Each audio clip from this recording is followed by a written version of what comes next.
हरे कृष्णा। जय राधा माधव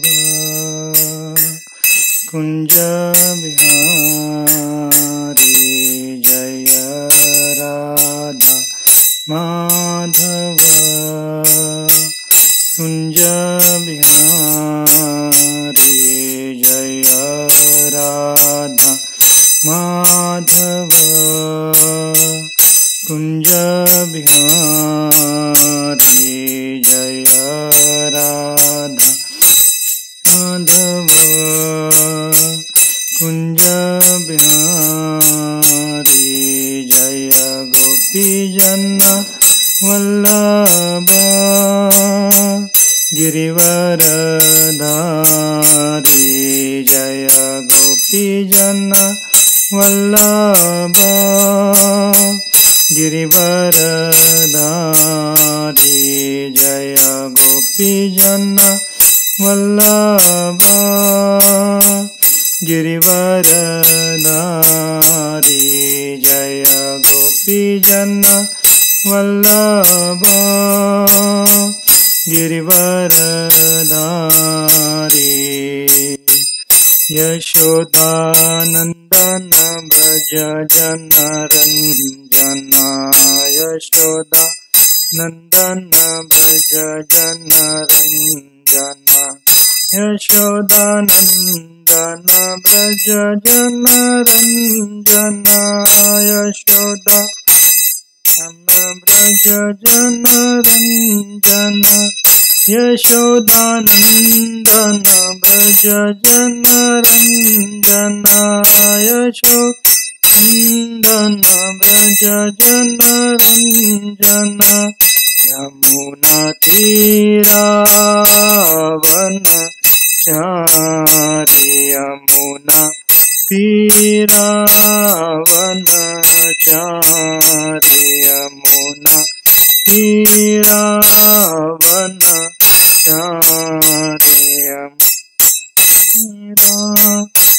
वनचारी। जय राधा माधव कुंज बिहारी। जय राधा माधव कुंज बिहारी। जय राधा माधव कुंज बिहारी। जय राधा माधव कुंज बिहारी।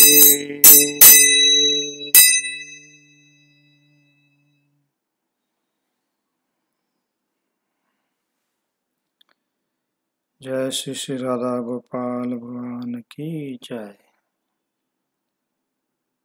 ओम नमो भगवते वासुदेवाय। ओम नमो भगवते वासुदेवाय। ओम नमो भगवते वासुदेवाय। नमो विष्णुपादाय कृष्णपृष्ठाय भूतले श्रीमते भक्तिवेदांत स्वामिन् इति नामिने। नमस्ते सारस्वती देवे गौरवाणी प्रचारिणे। निर्विशेष शून्यवादी पाश्चात्यदेशतारिणे। जय श्री कृष्ण चैतन्य प्रभु नित्यानंद। श्री अद्वैत गदाधर श्रीवासादि गौरभक्तवृंद। हरे कृष्णा कृष्णा कृष्णा हरे हरे। हरे राम राम राम हरे हरे।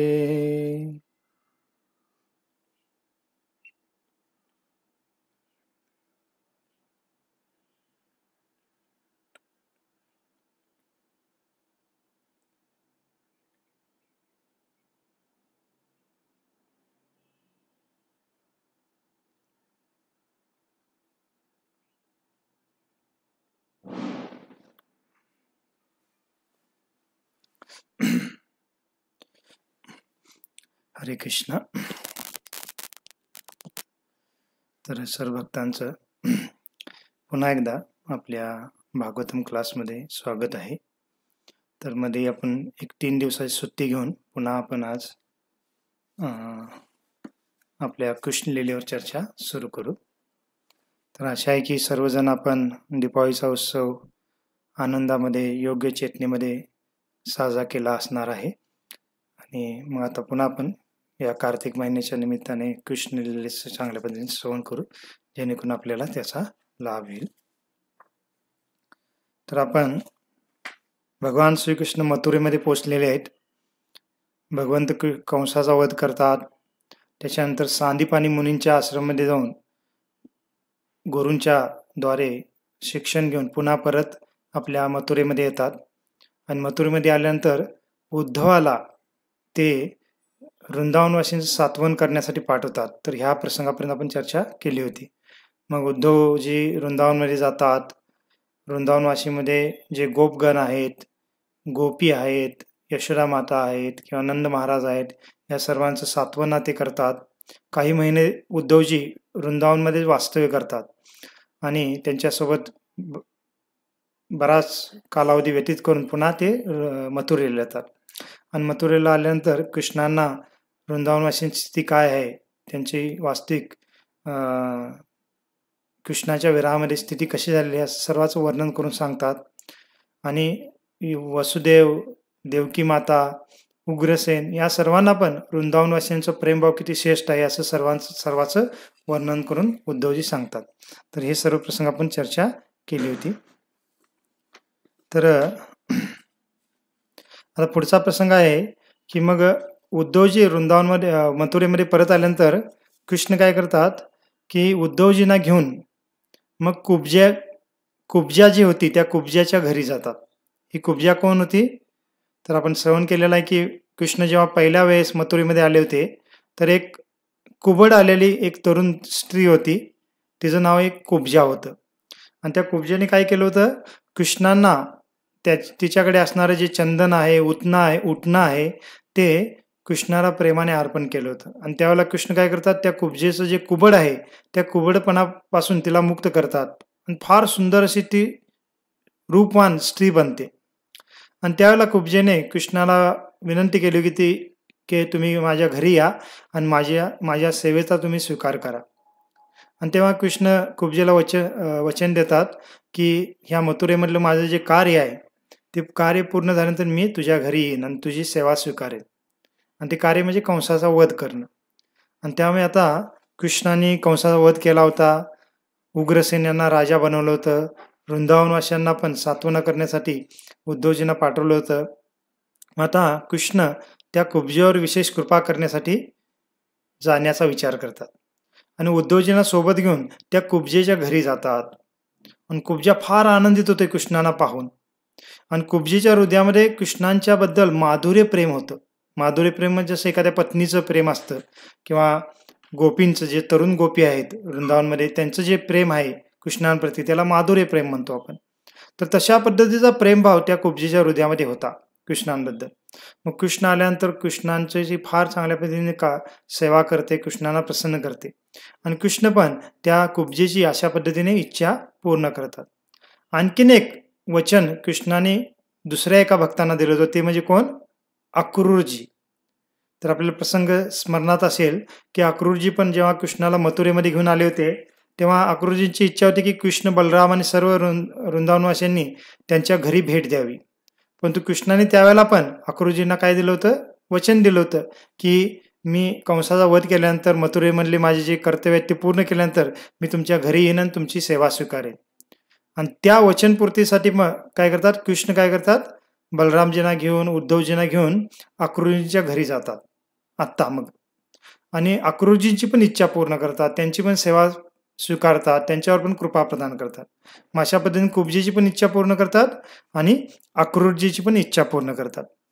आणि अक्रूरजींची सेवा त्यांनी स्वीकारल्यानंतर आता इथं त्या अध्यायामध्ये वर्णन आहे पूर्ण. अक्रूरजी त्यांची स्तुती करतात, अक्रूरजी त्यांचं पाद प्रक्षालन करतात, त्यांची आरती करतात, त्यांचे फार चांगल्या पद्धतीने त्यांना आसनावर बसून त्यांना वेगळे भेटवस्तू अर्पण करतात, भोजन अर्पण करतात.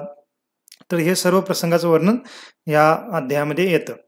मग शेवटी मग अक्रूजीची सर्व सेवा स्वीकारल्यानंतर कृष्ण अक्रूजीला काय म्हणतात, की अक्रूजी तुम्ही आता काय करा, हस्तिनापुराला जावा. आणि हस्तिनापूरमध्ये काय पाठवत आहेत कृष्ण त्यांना, कारण हस्तिनापूर हे कोणाची राजधानी आहे, ही कौरवांची, कुरुवंशाची राजधानी होती. आणि हस्तिनापूरमध्ये आता पांडवांची काळजी कृष्णाला लागली होती, की हस्तिनापूरमध्ये पांडवगण आता परत आलेले आहेत. आणि जे धृतराष्ट्र आहे, तो धृतराष्ट्र काय करत आहे, त्याच्या दुष्ट पुत्रांच्या अधीन होऊन तो पांडवांना त्रासदायक बरेच काही गोष्टी करत आहे. आणि त्यामुळे पांडवांच्या बद्दल त्यांना काळजी निर्माण झालेली आहे कृष्णांना. आणि तुम्ही काय करा, हे अक्रूजी हस्तिनापूरमध्ये जावा, पांडवांची कुशल जे सेम कुशल आहे ती चौकशी करा, आणि त्याचबरोबर धृतराष्ट्राला माझा काही संदेश द्या. आणि अशा पद्धतीने काही संदेश देण्यासाठी अक्रूजींना भगवान काय करतात, हस्तिनापूरमध्ये पाठवतात. तर आचार्य सांगतात की याच्यावरनं कळतं आपल्याला की भगवान श्रीकृष्णांच्या हृदयामध्ये आपल्या भक्तांच्या प्रती किती प्रेम भाव असतो, किंवा किती त्यांच्याबद्दल ती काळजी करत असतात. की वृंदावन मथुरेमध्ये आल्यानंतर कंसाचा वध केल्यानंतर त्यांचे जे भक्त आहेत वृंदावनवासी, त्यांना सांत्वना करण्यासाठी उद्धवजींना ते पाठवतात. लगेच उद्धवजी परत आल्यानंतर कुब्जी आहे, अक्रूजी आहेत, ते पण त्यांचे भक्त आहेत. तर त्यांची इच्छा होती की कृष्णाने त्यांच्या घरी यावं, त्यांची सेवा स्वीकारावी. तर त्यांची पण इच्छा भगवान पूर्ण करतात. आणि आता पुढचं कार्य, जसं आपण म्हणतो आता आजकालच्या भाषेमध्ये, जसं भगवंतांचा पुढचा आता प्रोजेक्ट काय आहे, पुढचा प्रोजेक्ट काय आहे, की आता पृथ्वीला पापाच्या भारातून मुक्त करायचं आहे. आणि त्या पापाचा केंद्रबिंदू काय होता, पापाचा केंद्रबिंदू हस्तिनापूर होतं. कारण ते सर्व पाप जे पृथ्वीचं वरतं पाप आहे, त्या पापाचा जे प्रसार आहे किंवा पापाची जे काही कार्य होत होती, त्याचं केंद्रबिंदू हस्तिनापूर होता. हस्तिनापूर म्हणजे कुठं आत्ताचा प्रदेश आहे, आत्ताचा तो दिल्लीचा प्रदेश आहे. जसं मथुरा उत्तर प्रदेशमध्ये येतं आणि कृष्णाचा तिथे होते, आणि हस्तिनापूर म्हणजे दिल्लीचा भाग. आणि ते हस्तिनापूर कौरवांची राजधानी होती, आणि त्या ठिकाणी कौरव आणि पांडव एकत्रित राहत होते. परंतु जे धृतराष्ट्र आहे तो बराच काही वेगळे कारस्थान किंवा षडयंत्र रचून पांडवांचा वध करणं किंवा पांडवांना त्रास देण्याचं कार्य करत होता. आणि हे कृष्णांना माहीत होतं. आणि आता कृष्णांना त्यांची काळजी लागली होती, पांडवांची. आणि म्हणून कृष्ण काय करतात, अक्रूजींना लगेच आपला एक संदेश वाहक म्हणून हस्तिनापूरमध्ये पाठवतात. आणि आचार्य म्हणतात की पहा, कृष्णांच्या हृदयामध्ये पांडवांप्रती किती काळजी आहे, किती ते पांडवांना आपले आप्त मानत होते. आणि मथुरेतलं कार्य पूर्ण झाल्या आता कृष्णाने पांडवांचं कार्य साध्य करण्यासाठी, पांडवांची काळजी करणं, त्यांना संरक्षण प्रदान करणं, यासाठी त्यांनी काय केली, हालचाली सुरू केल्या. याचं कारण काय होतं, कारण भगवंतांना माहीत होतं की पांडवगण आता वनातून परत आले होते. परंतु हे जे वनातून परत आले होते ते म्हणजे पांडवांना जे 12-13 वर्षाचा वनवास झाला त्यावेळेचा हा प्रसंग नाहीये. पांडवगण तर आता फार छोटे होते. तर हा कोणता प्रसंग होता, की जे पांडवांचे वडील होते पांडू महाराज, आणि कौरवांचे वडील होते धृतराष्ट्र. तर हे दोघे भाऊभाऊ आहेत. परंतु काय झालं होतं, की धृतराष्ट्र मोठा भाऊ असून पण धृतराष्ट्राला राजापद मिळालेलं नव्हतं. कारण धृतराष्ट्र हा शरीराने आधू होता, त्याचं जे डोळे होते ते डोळ्याने तो अंध होता. आणि फक्त डोळ्याने किंवा शारीरिकदृष्ट्याच तो अपात्र होता असं नाही राजा बनण्यासाठी, तर बौद्धिक दृष्टिकोनातून किंवा त्याच्या गुणाच्या दृष्टिकोनातून पण तो अपात्र होता. कोण, धृतराष्ट्र. का, कारण गुणाने पण तो एक राजाच्या पात्रतेचा नव्हता. त्याच्यामध्ये लालचीपणा होता, त्याच्यामध्ये राज्याबद्दल लालसा होती, पदाबद्दल लालसा होती. आणि तेव्हा वैदिक संस्कृतीचे पालन केलं जातं. त्याच्यामध्ये जो राजा होता तो राजा एक राजऋषी असला पाहिजे. त्याच्यामध्ये राजपदाबद्दल, राजाच्या उपभोगाबद्दल लालसा असली नको पाहिजे. त्याला प्रजेच्या रक्षणाबद्दल, प्रजेच्या पालनपोषण करण्याबद्दल काय असली पाहिजे, रुची असली पाहिजे. हे एक राजाचा गुण असत होता. आणि जे भीष्म पितामह आहेत, कृपाचार्य आहेत, किंवा त्यावेळेचे जे कुरुवंशामधले जे वरिष्ठगण होते ते पाहतात की धृतराष्ट्र फक्त शरीराने आधू नाहीये, तर तो बुद्धीने किंवा आचरणाने पण आधू आहे. आणि त्यामुळे तो राजा बनण्यास योग्य नाहीये. आणि म्हणून काय केलं जातं, पांडू महाराज जे आहेत, जे पांडवांचे वडील होते, त्यांना राजा बनवलं जातं. का? कारण पांडू महाराज होते ते फार सर्व गुण संपन्न होते. ते शारीरिक शक्तीने किंवा जे क्षत्रियांचं जे सामर्थ्य असतं त्याने पण ते फार संपन्न होते आणि गुणाने पण ते फार योग्य होते. आणि म्हणून भीष्म पितामहांच्या द्वारे काय केलं जातं, पांडू महाराजांना राजा बनवलं जातं. परंतु एकदा काय होतं की पांडू महाराज त्यांच्या पत्नींच्या सोबत, म्हणजे कुंती महाराज माद्री ही पांडू महाराजांची पत्नी होत्या, तर त्यांच्यासोबत एकदा वनामध्ये गेले होते शिकारी करण्यासाठी. कारण राजा लोकांचं हे एक मनोरंजन कार्य म्हणून पण ते असं वनामध्ये काही दिवस व्यतीत करण्यासाठी जात होते. आपल्या पत्नींसोबत ते वनामध्ये गेले होते आणि तिथं गेल्यानंतर ते एकदा शिकारी करण्यासाठी गेले असताना ते काय करतात, एका हरिणाला आपला धनुष्याने बाण मारतात. आणि ते हरिण काय करत होते, त्याची जी पत्नी होती हरणी, त्या हरणीच्या सोबत ते शरीर संग करत होते. आणि त्यावेळेला पांडू महाराज त्या हरणीला काय करतात, बाण मारतात. आणि ते जे हरिण होतं, ते हरिण कोण होतं तर म्हणलेला एक किंदम नावाचे एक ऋषी होते ते. आणि ते ऋषी काय करत होते, त्या हरणीच्या रूप घेऊन आपल्या पत्नीसोबत संग करत होते. आणि यांना वाटतं ते साधारण हरिण आहे आणि ते त्याला बाण मारतात. आणि त्या स्थितीमध्येच त्या हरणीला म्हणजे ध्येय त्यागण्याची वेळ येते आणि तो हरिण काय करतो, पांडू महाराजांना शाप देतो की अशा पद्धतीने मी पत्नीसोबत संग करत असताना तू काय केलास, माझ्यावर आक्रमण केलास, मला मारण्याचा प्रयत्न केलेला आहेस आणि त्यामुळे तूही जेव्हा तुझ्या पत्नीचा संग करण्याचा प्रयत्न करशील तर त्यावेळेला तुझा ध्येय त्याग होईल. तर असा त्या किंदम नावाच्या ऋषीच्या द्वारे पांडूंना शाप मिळतो त्या वनामध्ये. त्यावेळेला पांडू महाराज फार दुःखी होतात. का? कारण अशा पद्धतीने चुकीचं आपल्याकडून कार्य घडलं आणि आपल्याला शाप पण प्राप्त झाला. आणि त्यावेळेला ते विचार करतात की आता राज्यामध्ये परत जायचं नाही किंवा राज्यपद पुन्हा स्वीकारायचं नाही आणि आपण पुन्हा आता काय करायचं, डायरेक्ट संन्यास घेऊन काय करायचं, परमार्थासाठी आपण प्रयत्न करायचा. आणि अशा पद्धतीने ते जो त्यांचा विचार आहे तो कुंती महाराज माद्रीला पण सांगतात. तर त्यावेळेला कुंती महाराज माद्री काय करतात की त्यांना म्हणतात की तुम्ही जर संन्यास घेतला तर आम्ही पण ध्येय त्यागू.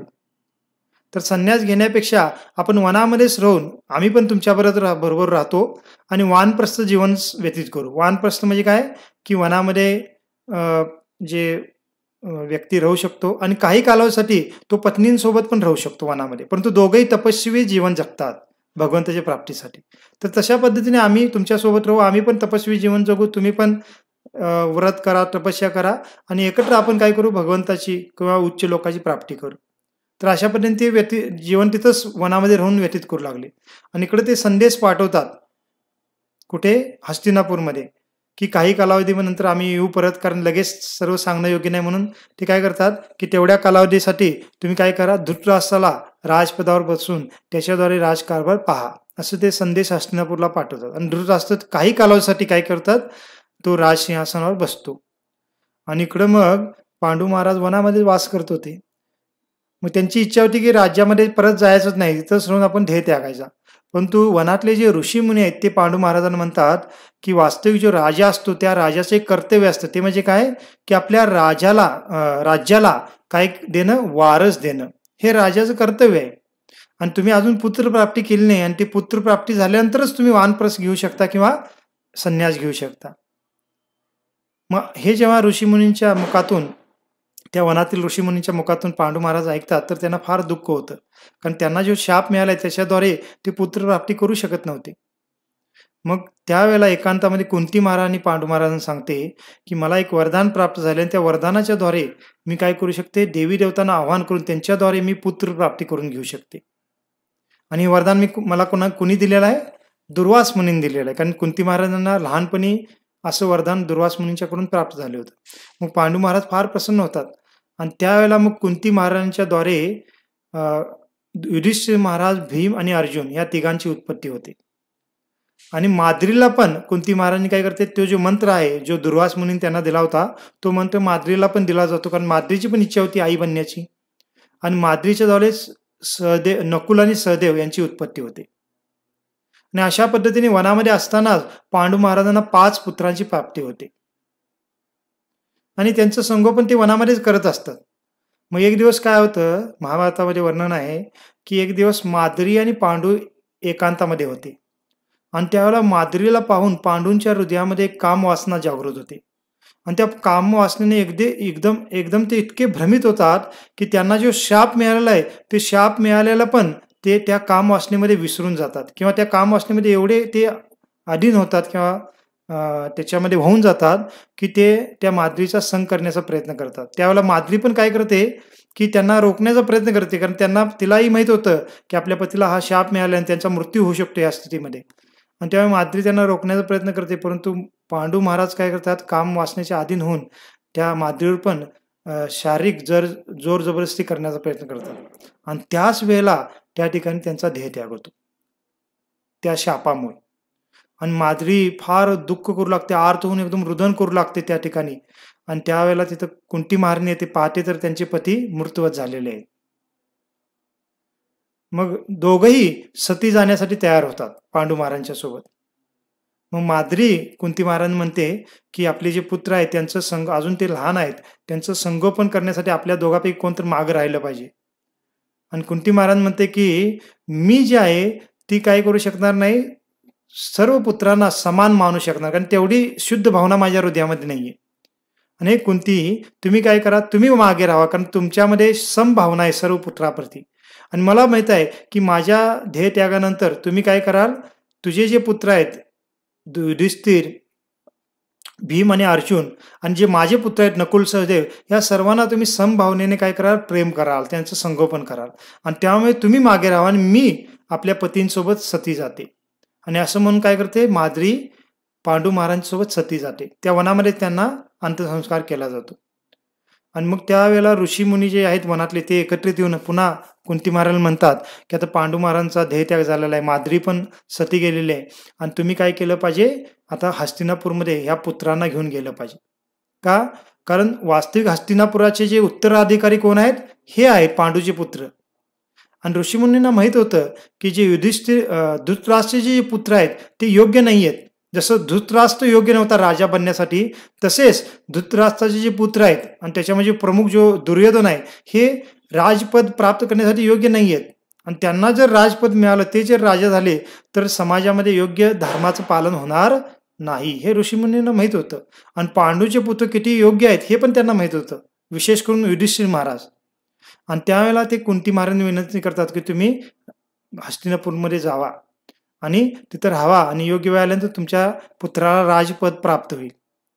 वास्तविक कुंती महाराजांची इच्छा नव्हती हस्तिनापूरमध्ये जाण्याची, कारण कुंती महाराजांना माहित होतं की जर मी हस्तिनापूरमध्ये गेलो तर धृतराष्ट्र आहे किंवा त्याचे जे पुत्र आहेत ते आपल्या पुत्रासोबत योग्य आचरण करणार नाहीत किंवा आपल्या पुत्राला योग्य न्याय मिळणार नाही, हे कुंती महाराजांना थोडं जाणीव झाली होती.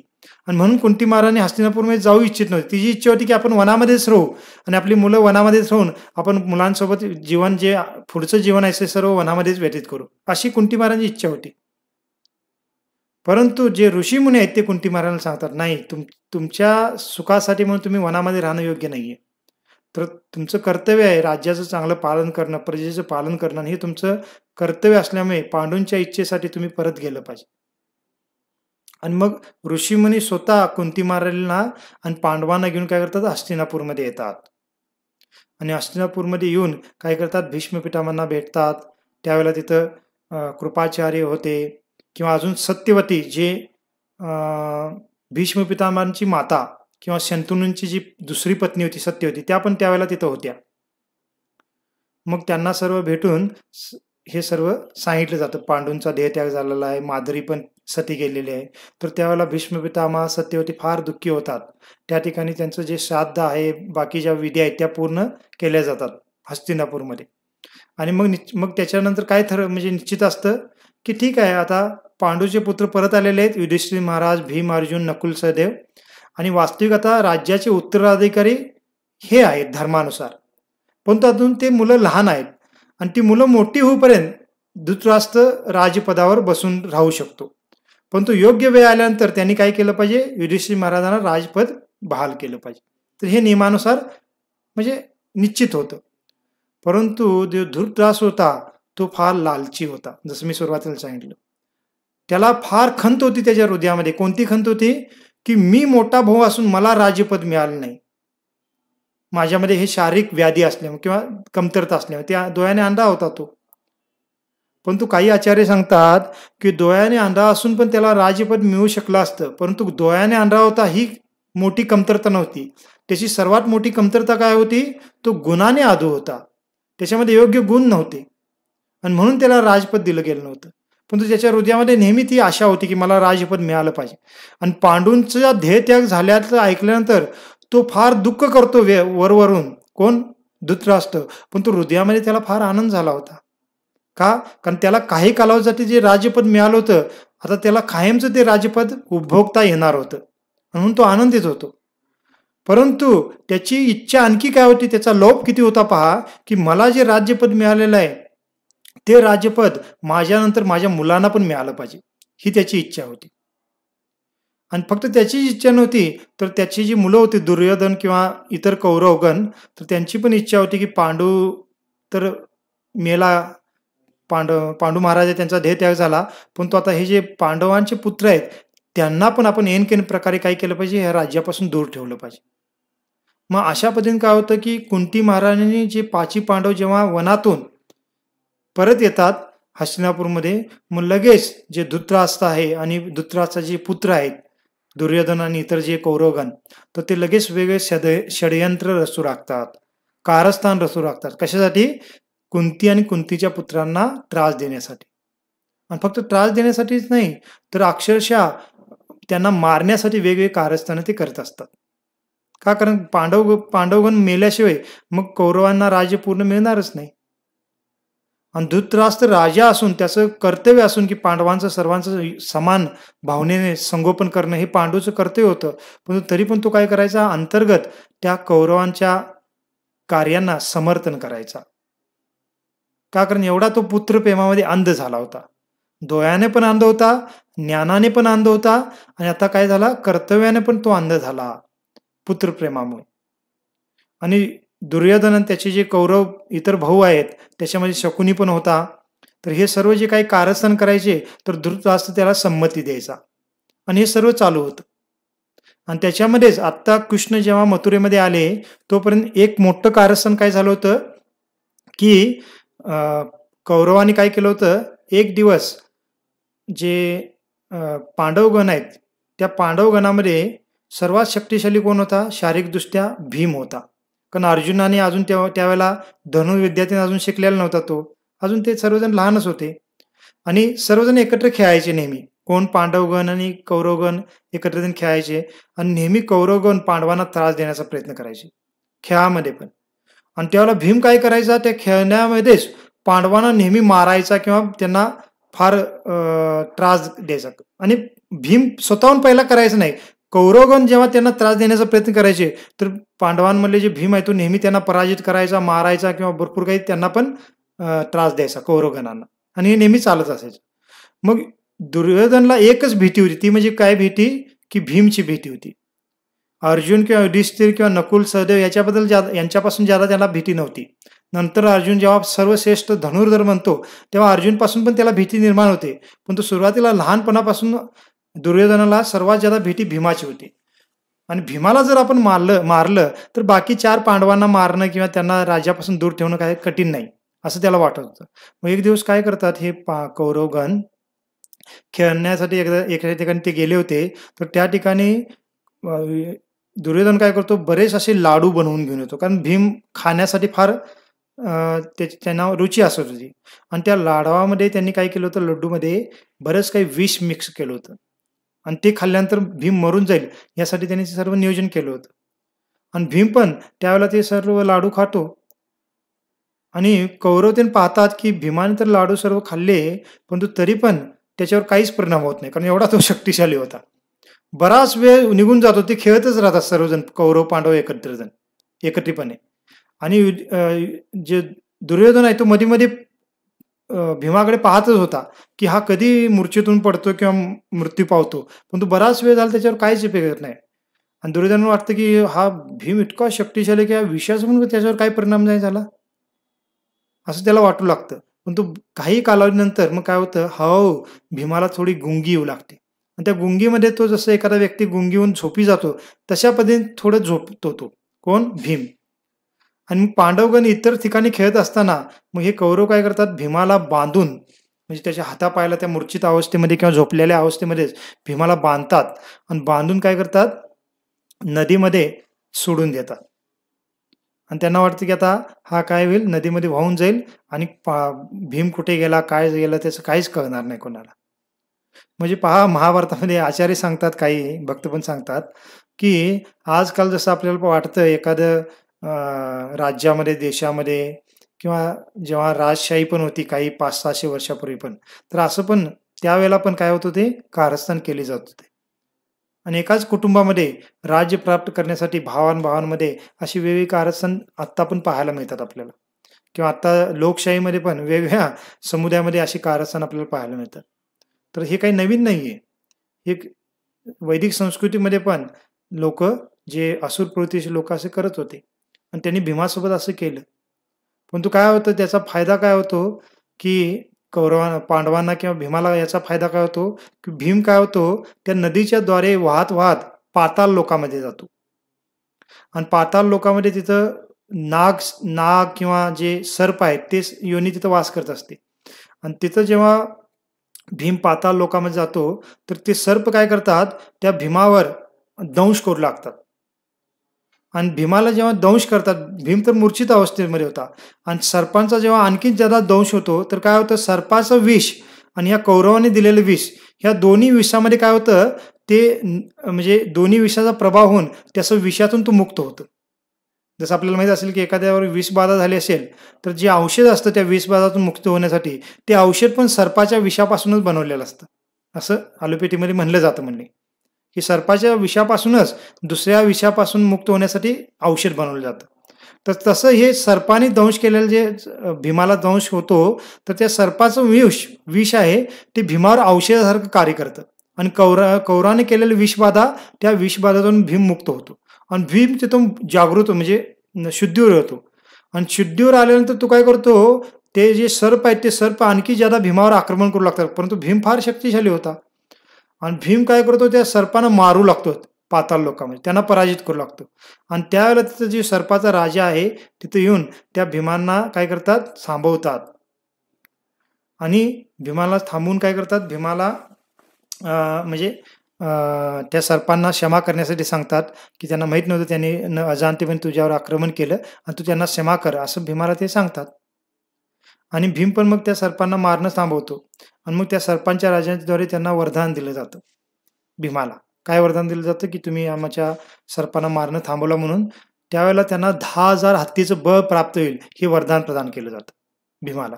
पहिलाच तो भीम फार शक्तिशाली होता आणि पुन्हा आता त्यांना 10,000 हत्तीचं बल प्राप्त होईल, हे वरदान प्राप्त होतं.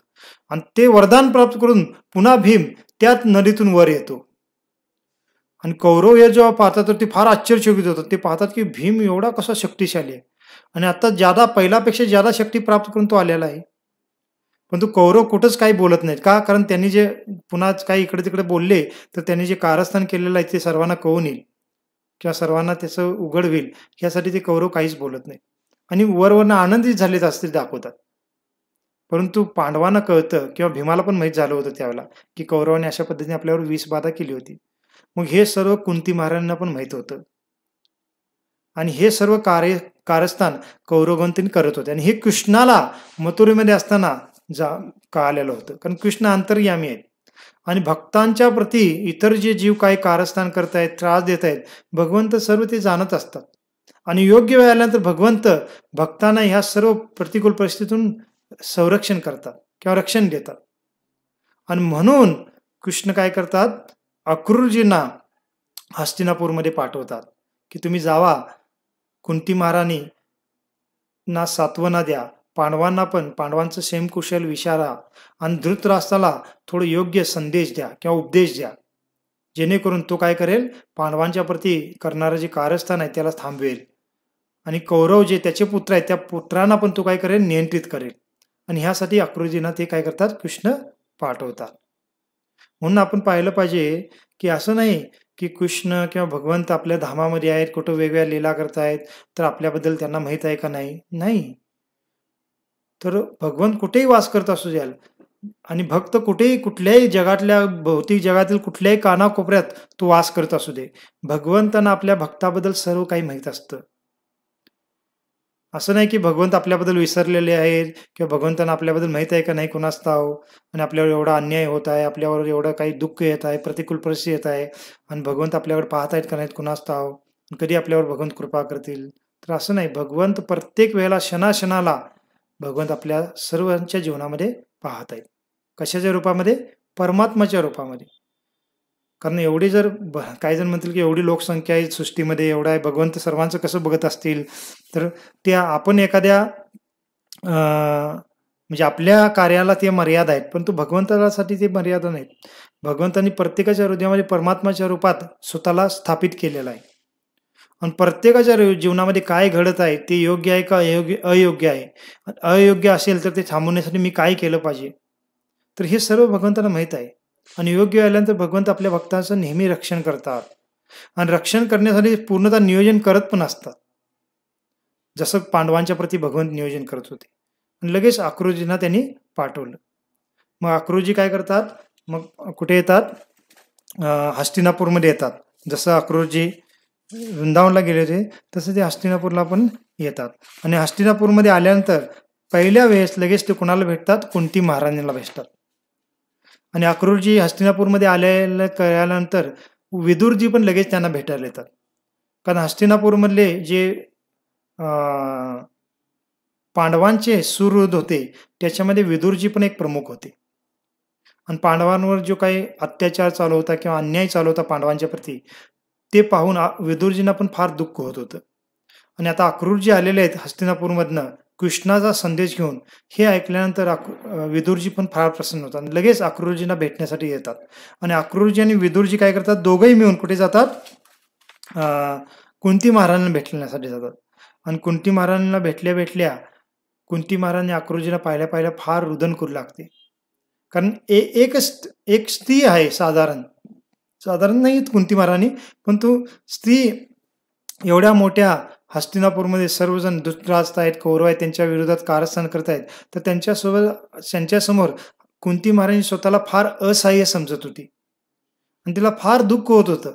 पण तो सहाय्य करण्यासाठी, मदत करण्यासाठी तिथं कोणीच नव्हते. आणि अक्रूरजी जेव्हा येतात आणि कृष्णाचा संदेश घेऊन आलेला आहे अक्रूरजी, पाहिल्यानंतर कुंती महाराज फार आनंद होतो आणि ती अक्रूरजी सोबत सर्वात पहिला रुदन करू लागते. अक्रूरजी हे कुंती महाराजांसाठी एक भावाप्रमाणे होते. कारण कुंती महाराणी वसुदेव आहेत, हे सख्खे भाऊ होते आणि वसुदेवांचे आणि कुंती महाराजांचे अक्रूरजी हे चुलत भाऊ होते. मग जसं एखाद्या बहिणीकडे भाऊ गेल्यानंतर बहिणीला काही त्रास होत असेल तर काय होतं की बहीण लगेच रडून आपल्या भावासमोर सर्व काही सांगू लागते. तशा पद्धतीने कुंती महाराणी अक्रूरजी बरोबर समोर किंवा विदुरजींच्या समोर रडून त्यांचं जे काही रडगाणं म्हणतो आपण त्याच्या पद्धतीने ते सांगू लागते. आणि ती म्हणते की अक्रूरा, आमची स्थिती कशी झालेली आहे की लांडग्याचा जो ग्रुप असतो किंवा एक समूह असतो, त्या लांडग्याच्या समुदायामध्ये एखादी हरीण जशी सापडते आणि त्या हरणीला काही म्हणजे रक्षणाची घाई नसते.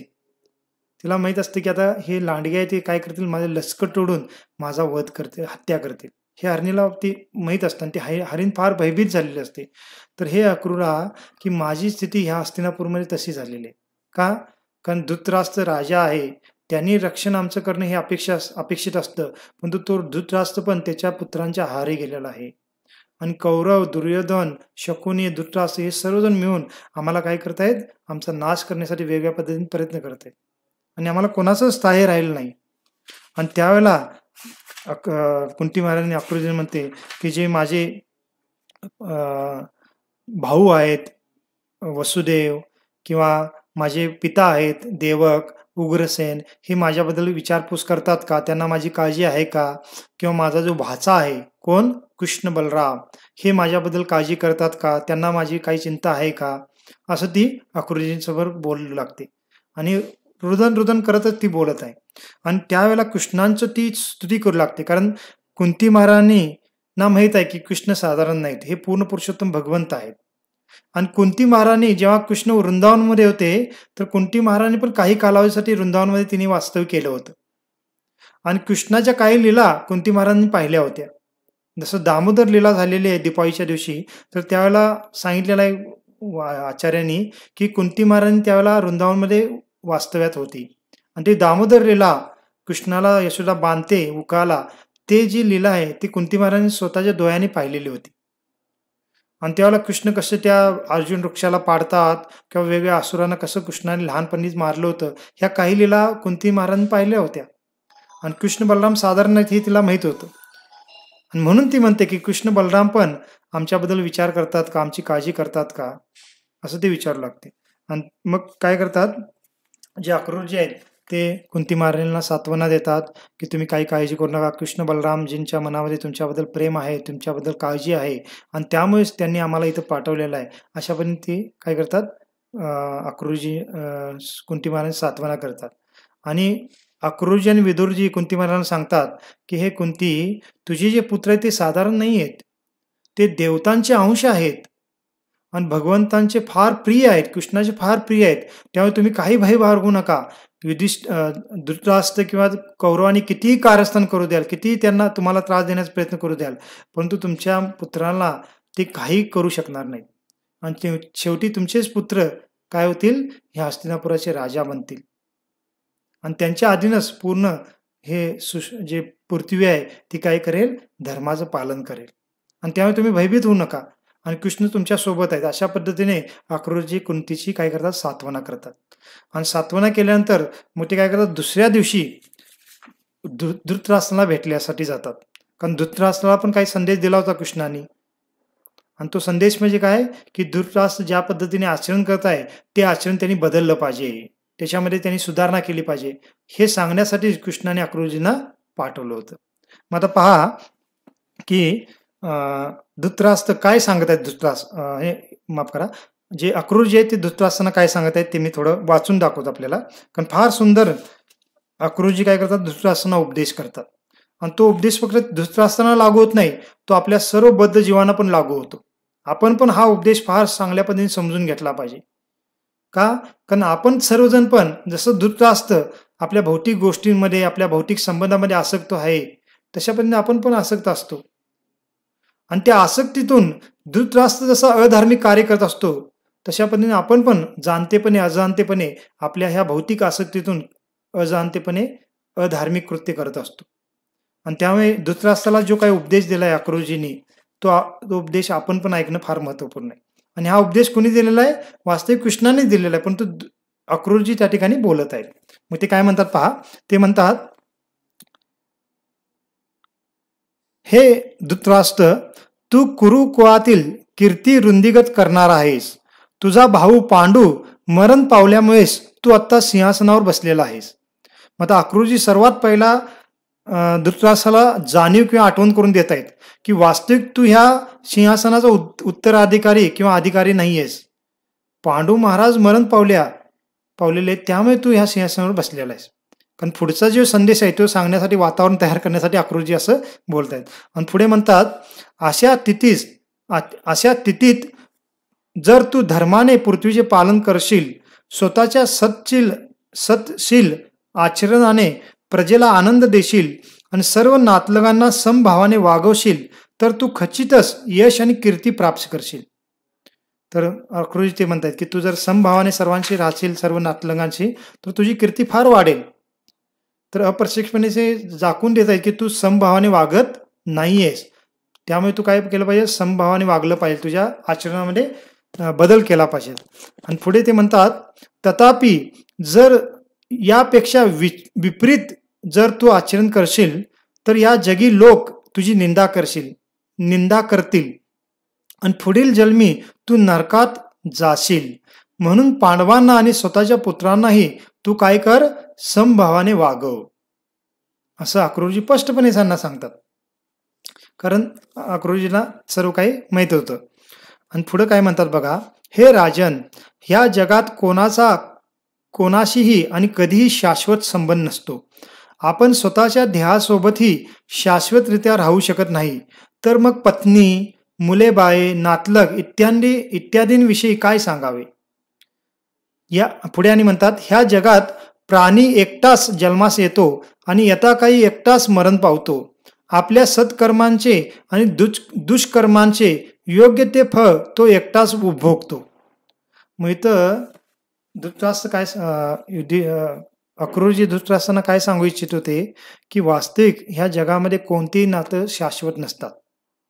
सर्व काही अशाश्वत आहे. आपली पत्नी असेल, आपली मुलं बाळ असतील, आपले नातलग असतील, तर सर्व काही अशाश्वत असतं.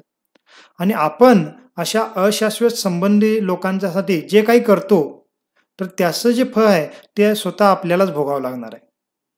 मग इथं अक्रूरजी धृतराष्ट्रांना काय सांगू इच्छित होते की तू तुझ्या पुत्रांच्या प्रेमाने अंध झालेला आहेस आणि त्यांच्यासाठी तू अधार्मिक पद्धतीने काय करतायस, ह्या गोष्टी करतायस.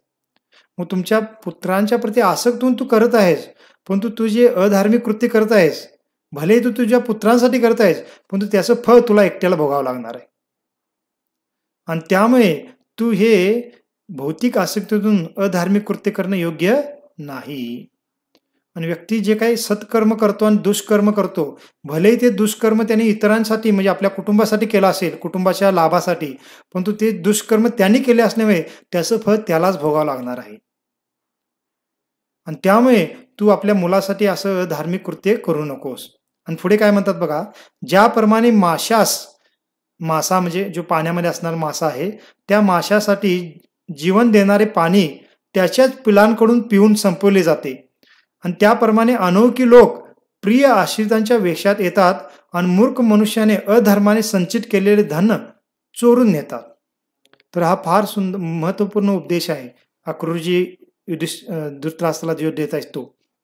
तर तिथं काय सांगत आहेत अक्रूरजी की पहा, जे अनोळखी लोक असतात ते आपले प्रिय बनून येतात. म्हणजे याचा अर्थ काय आहे की आत्ता ह्या जन्मामध्ये आपले जे काही नातेवाईक आहेत, मग आपली पत्नी असेल, आपले पती असतील, आपली मुलं असतील, आणखी जे आपले नातेवाईक असतील, ते प्रिय बनून येतात. म्हणजे काय की ह्या जन्मात आपल्यासाठी ते प्रिय आहेत, परंतु मागच्या जन्मात आपल्यासाठी ते प्रिय होते का? नाही, मागच्या जन्मासाठी ते आपल्यासाठी अनोळखी होते. अनोळखी म्हणजे काय की मागच्या जन्मात आपण कुठल्या कुटुंबात होतो, त्या कुटुंबात आपली मुलं वेगळी होती, पती पत्नी मुलं, आपले नातेवाईक वेगळे होते. आणि आत्ताचे जे नातेवाईक आहेत ते दुसऱ्या कुठल्या तरी ठिकाणी त्यांच्या कुटुंबामध्ये होते आणि आपली ओळख पण नव्हती मागच्या जन्मामध्ये किंवा मागच्या काही जन्मापूर्वी. आणि आत्ता जन्मामध्ये आपण एकत्र आलेलो आहोत आणि आत्ता मायेच्या प्रभावाने आपण त्या सर्वांना आपले प्रिय समजत आहोत. आणि त्या प्रिय व्यक्तींसाठी आपण काय करत आहोत, काही वेळेला धर्माने आणि काही वेळेला अधर्माने धन संचित करतो किंवा एकत्रित करतो. का आपल्याला वाटतं की हे माझी मुलं आहेत, ही माझी पत्नी आहे, हे माझे पती आहेत, हे माझी मुलं कुटुंब आहे आणि यांच्यासाठी हे माझे आई वडील आहेत आणि यांच्या भौतिक आनंदासाठी मला धन एकत्रित केलं पाहिजे. आणि ते धन मग योग्य पद्धतीने असू दे किंवा अयोग्य पद्धतीने, कोणत्याही पद्धतीने ते मला कसंही केलंच पाहिजे, अशा पद्धतीने तो विचार करून एकत्रित करतो. परंतु त्या धनाचा उपभोग ते सर्व बाकीचे लोक घेत आहेत, परंतु त्याचा जे प्रतिक्रिया आहे त्या एकट्या व्यक्तीला भोगावी लागणार आहे. का? कारण त्यांनी ते कार्य केलेलं आहे. आणि ते इथं अक्रूरजी धृतराष्ट्राला सांगत आहेत की तुझ्या मुलासाठी, मुलाच्या प्रेमामध्ये तू त्या मुलांना राज्य प्राप्त व्हायसाठी हे सर्व अधर्म कृत्य करत आहेस, पण त्या अधर्म कृत्याचा भोग तुला एकट्याला भोगावा लागणार आहे दुःखाच्या रूपात. आणि त्यामुळे तू आत्ताच सुधारणा कर तुझ्या कार्यामध्ये.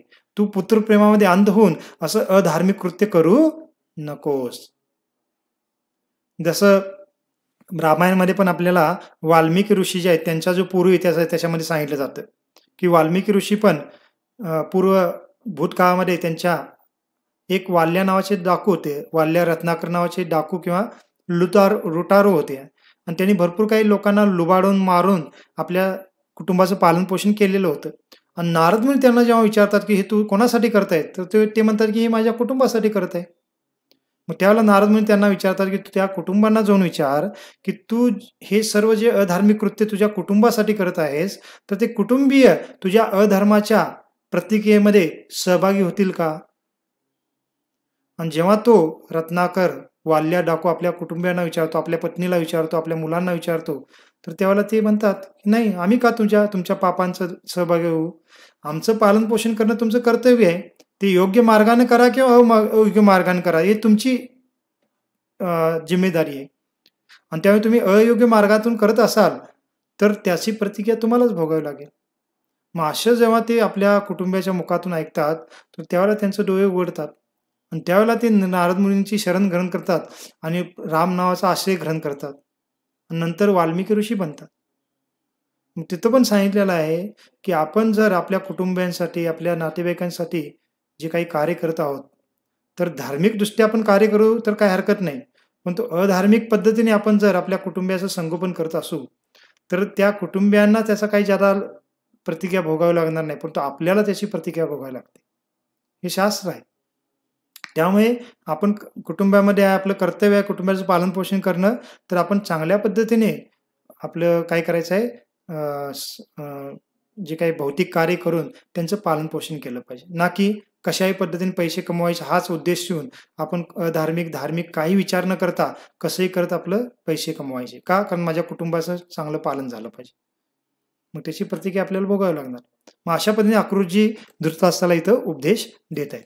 तर आपण इथं थांबूया, आता वेळ आपला पूर्ण झालाय. उद्या याच्या पुढे आपण चर्चा करू की अक्रूरजी आणखीन काय उपदेश करतात तो, आणि पुढचा आणि काय प्रसंग आहे ते पण आपण उद्या चर्चा करू. उद्याचा दिवस पण फार विशेष आहे. भक्तांना काही माहीत असेल, आपण जर आपल्या वैष्णव कॅलेंडरमध्ये पाहिला तर उद्याचा दिवस म्हणजे श्रील प्रभुपाद जे आपले संस्थापक आचार्य आहेत त्यांचा तिरोभावाचा दिवस आहे. म्हणजे उद्याच्या दिवशी तिथीनुसार 1977 ह्या साली प्रभुपादांनी वृंदावनमध्ये ध्येय त्यागला होता आणि आपल्यासाठी तो फार विशेष दिवस आहे. तर त्यामुळे उद्या आपण प्रभुपादांच्या बद्दल पण थोडी चर्चा करू. तर ज्यांना शक्य आहे त्यांनी उद्या 12 वाजेपर्यंत उपवास करू शकता, कारण प्रभुपादांच्या स्मरणार्थ त्यांच्याप्रती कृतज्ञता म्हणून आपण उपवास केला पाहिजे. पण ज्यांना शक्य आहे त्यांनी 12 पर्यंत उपवास करा आणि 12च्या नंतर आपण अन्नप्रसाद घेऊन उपवास सोडू शकता. तर त्या पद्धतीने आपण थोडं प्रयत्न करा आणि थोडं स्मरण पण करू शकता, प्रभुपादांना प्रार्थना करू शकता आणि उद्या आपण संध्याकाळी थोडं त्यांच्याबद्दल पण बोलू, प्रभुपादांच्याबद्दल. तर ठीक आहे, सर्व भक्तांचं फार फार धन्यवाद. तर पुन्हा आपण आता 3 दिवसानंतर आपला कार्यक्रम सुरू केलेला आहे. तर अशा पद्धतीने पुन्हा येणाऱ्या दिवसामध्ये आपला कार्यक्रम सुरू राहील. आणि बाकीच्या भक्तांना कोणाला अजून थोडं लक्षात नसेल की आज कार्यक्रम सुरू झाला आहे, तर त्यांना आपण कोणी विचारलं तर सांगूही शकता. ठीक आहे. हरे कृष्ण. श्रील प्रभुपाद की जय. अनंत कोटि वैष्णव वृंद की जय. निताय गौर प्रेमानंदे. हरि हरि बोल. नमस्ते नर सिंहाय, नमस्ते नर सिंहाय, प्रल्हाद लाद दायिने, प्रल्हाद लाद दायिने, हिरण्यकशिपुर्वक्षः,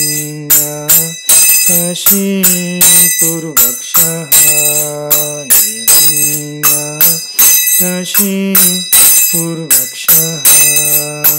शीलटङ्कनकालये,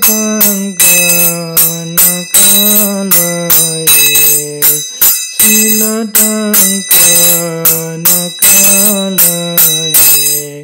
इतो न सिंहापर, तो न सिंहा, इतो न सिंहापर, न सिंहा, यतो यतो यामि ततो न सिंहा, यतो यतो यामि ततो न सिंहा, बहिर्न सिंहारुद, न सिंहा, बहिर्न सिंहारुद, न सिंहा, नर सिंहमदीं शरणं प्रपदे, नर सिंहमदीं शरणं प्रपदे, तव करकमलवरे नाकाम् अद्भुत सिंहा, दलित हिरण्यकशिपु